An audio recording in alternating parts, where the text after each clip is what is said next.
Avanzamos en nuestra segunda hora de Zoom electoral, hoy miércoles. Gracias por acompañarnos en vivo, como todos los miércoles de 8 a 10 de la noche.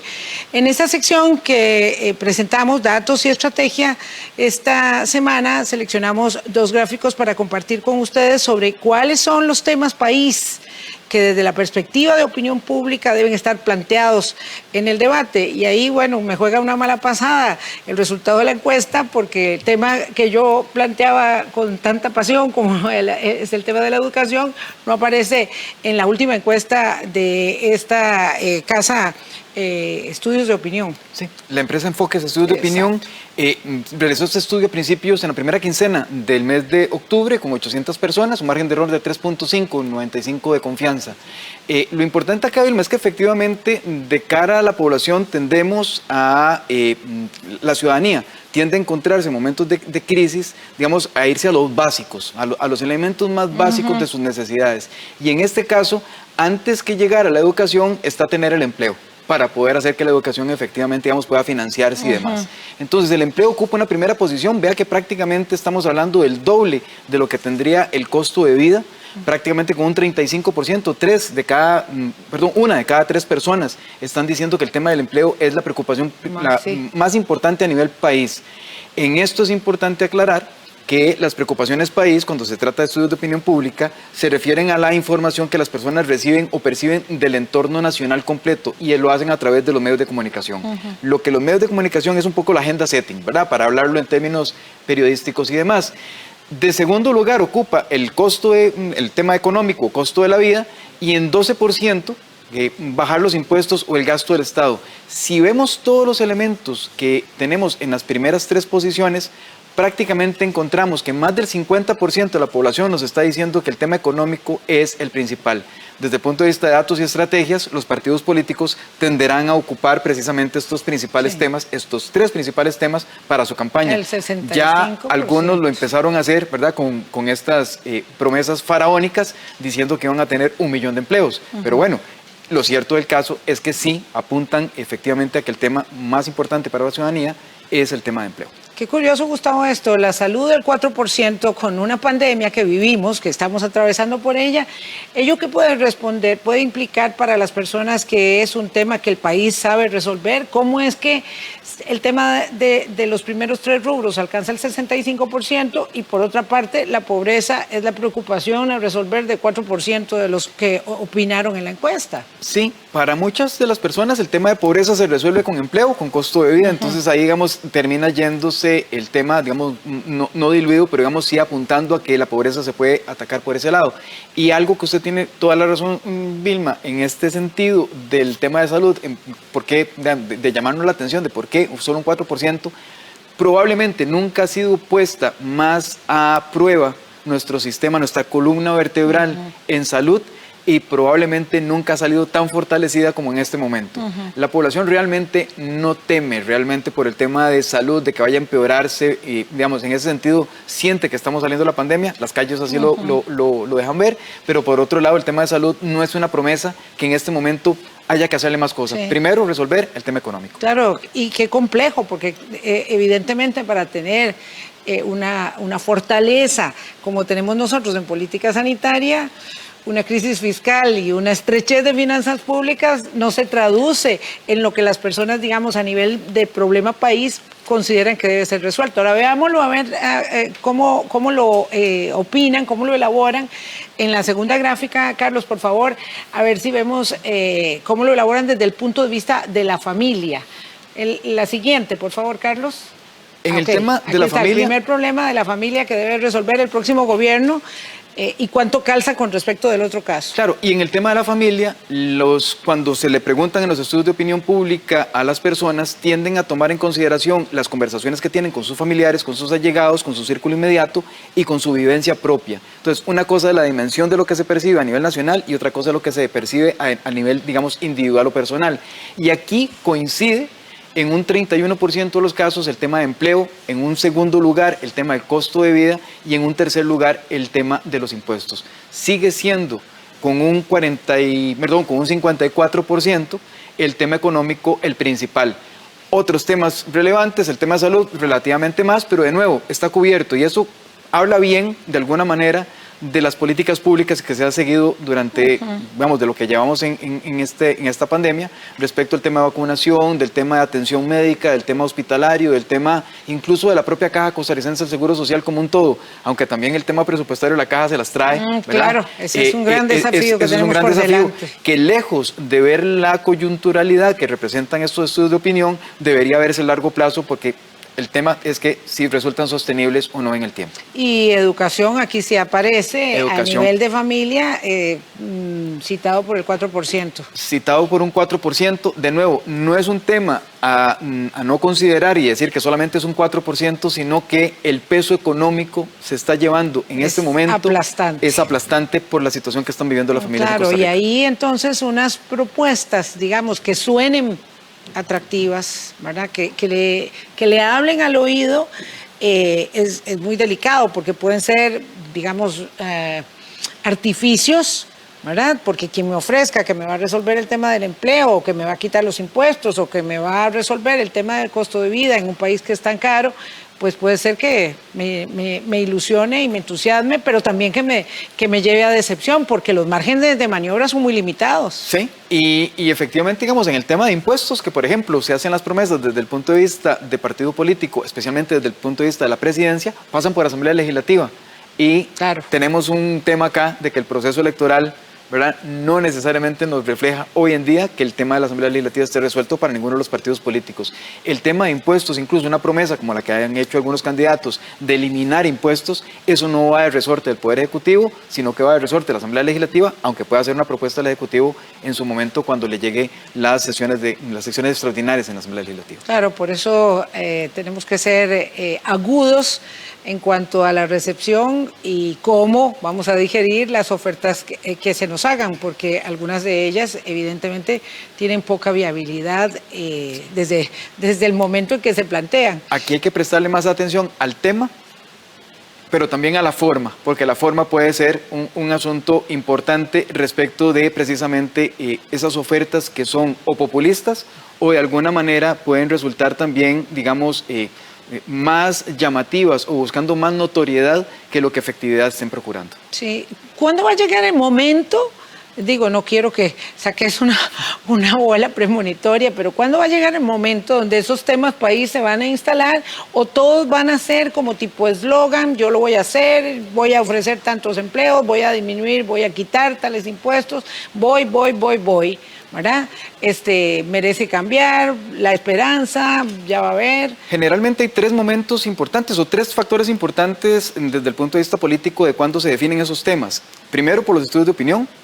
Luego por los planteamientos de los debates que hagan los medios de comunicación y luego cuando las candidaturas, resultado de los debates, se dan cuenta de las debilidades y fortalezas que se tienen entre los diferentes sectores. Entonces van a aprovechar precisamente las debilidades para sobresaltar los sellos. Entonces esos tres elementos son importantes y uno se va a dar cuenta qué candidato va a ir por un tema, cuál se va a definir por el otro y no necesariamente porque tenga la mejor oferta, sino porque sabe que es un diferenciador. Sí, hay que también señalar, Gustavo, que los temas se posicionan también según coyuntura noticiosa, informativa, como decías vos, particularmente con los temas país.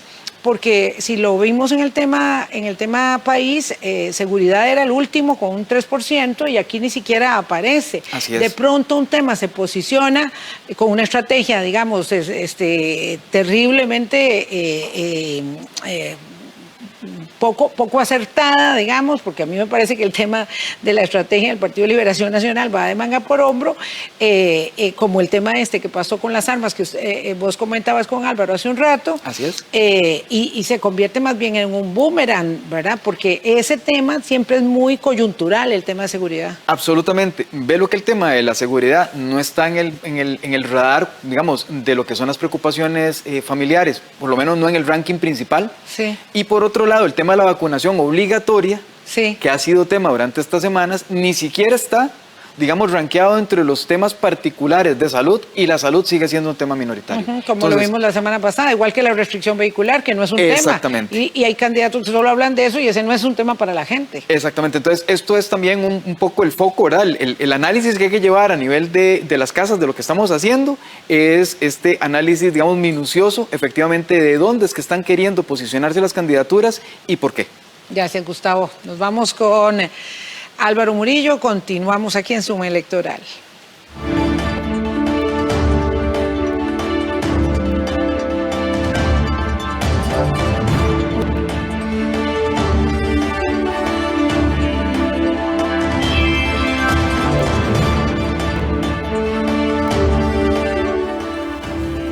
En nuestro segundo Zoom electoral, la semana pasada entrevistamos aquí al candidato presidencial del Partido Restauración Nacional, Eduardo Cruchan, diputado, expresidente de la Asamblea Legislativa.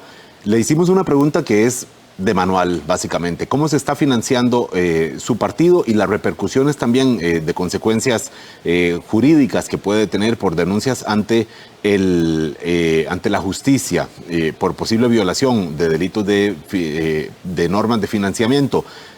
El candidato presidencial nos aseguró que el partido no tiene en este momento causas judiciales abiertas, y en esta sección que le vamos a llamar No nos mienta, vamos a ponerle, a subrayar esta frase y someterla con una consulta que hicimos por la vía oficial con la Fiscalía General de la República. Escuchemos primero el extracto de la entrevista con Eduardo Cruchan.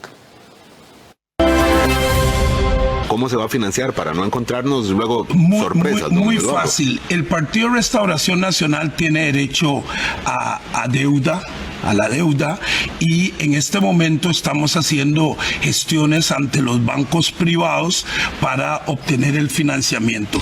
Y hemos estado utilizando para iniciar la campaña los recursos que se obtuvieron de las inscripciones de las diferentes candidaturas que se cobraron, las candidaturas a las diputaciones. ¿Cuánto pagó cada uno?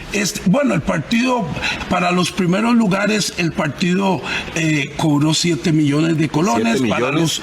Para los primeros lugares, para los segundos 5, y entonces estamos utilizando esos recursos. No cualquiera puede pagar 7 millones tan fácil. Bueno, pero si usted pone el costo-beneficio de una persona que va a ser diputado y que va a ganar 4 millones de colones mensuales por 48 meses, en realidad es una suma que no es importante. Bueno, este es un extracto de esa entrevista en donde desarrolla un tema que ciertamente es para mirar, sobre todo por cómo lo plantea el candidato presidencial, casi como si fuera una inversión y no de una elección que tiene, por supuesto, altísimo interés público y que tiene un gran impacto sobre lo que discuta, resuelva o no la próxima Asamblea Legislativa. Estamos buscando el extracto correcto en donde el candidato presidencial se refiere a las causas que, asegura él, no tiene ninguna causa judicial abierta el Partido Restauración Nacional por las finanzas, recordemos, del 2018, en donde el partido resultó muy beneficiado con votos, producto de la situación del debate electoral de aquel momento. Recibió mucho dinero en deuda política y además tuvo de alguna manera conflictos internos en el manejo de estos dineros, realmente cientos de millones de colones. Después derivó en que un grupo cercano al candidato presidencial de ese momento, Fabricio Alvarado, se fue con él, y el Partido Restauración Nacional, que está dominado por la figura del actual diputado Carlos Avendaño y su familia, hay que decirlo también, que tiene participación en este partido, pues quedó como responsable de este partido. Y Eduardo Cruchan, entonces ¿ya lo tenemos, Carlos? Bueno, ahora sí escuchemos lo que nos dijo Eduardo Cruchan cuando le preguntamos si está libre de culpas su partido. ¿Cómo se va a financiar para que no aparezcan cosas como las que su partido está denunciado justamente por el manejo de dinero de la campaña anterior. Le aclaro que mi partido no está denunciado. Le aclaro que mi partido no tiene ninguna denuncia en los tribunales de justicia. Si usted va a revisar a los tribunales de justicia, no encontrará ninguna denuncia. Personas que trabajaron en su partido. Yo hablo de mi partido. En la campaña anterior. La gente que ya no está en mi partido no se puede, yo no los tomo en cuenta. Bueno. El Partido Restauración Nacional no tiene ninguna denuncia contra el partido. La que en su momento presentaron contra el presidente del Partido Restauración Nacional fue desestimado hace 5 o 6 meses. 2 días después recibimos la consulta, la respuesta a una consulta que hicimos a la Fiscalía General de la República. Y dice lo siguiente: la Fiscalía Adjunta de Probidad, Transparencia y Anticorrupción informó que no se registran causas del año 2019 relacionadas con el Partido Restauración Nacional. Sin embargo, el despacho confirmó que hay una investigación contra esa agrupación política correspondiente al 2020. Se trata del expediente 20.0019-1218-PE, el cual se encuentra en la etapa preparatoria de investigación por delitos relativos a las tesorerías de los partidos y estafa. Del momento se tramita contra ignorado, lo que significa que no hay imputados individualizados. Esto es relacionado con el Partido Restauración Nacional, una información evidentemente distinta de la respuesta que nos dio en ese momento, en esa entrevista, el candidato presidencial Eduardo Cruikshank. Vamos a un corte. Habiendo revisado este contenido, lo vamos a seguir haciendo también en la medida que las posibilidades nos permitan de hacer las entrevistas y revisar algunas de las afirmaciones de los candidatos presidenciales. Vamos entonces a un corte y volvemos con la última parte de nuestro Zoom electoral.